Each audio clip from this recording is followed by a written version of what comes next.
Hello everyone! Good afternoon. Lunch tayo guys. Late ng aming lunch. Nandito kami sa Jerry's. Tapos nag-order ako guys ng ang tawag doon ay nag-order kami ng kangkong chips. Tapos meron din kaming guys. Nag-order ako guys ng pansit canton at napakasarap na kanilang pansit canton guys. Ayan. Yan siya.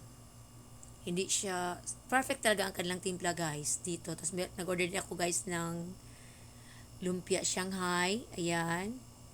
Lami kayo siya guys. At nag-order din ako guys ng calamares. Ayan, ang kanilang dip guys, napakasarap. Yan oh. Yan. Tapos meron din siyang kasamang kangkong chips. Ang binabalikan ko dito guys, isa itong kanilang kangkong chips kasi lami jud kay guys. Napakasarap. Yan. Yan siya guys. Mas napakasarap ng kanilang lumpia. At ang kanilang guys, yung kanilang calamares, napakasarap din. Yan, ayoko lang kumain ng rice.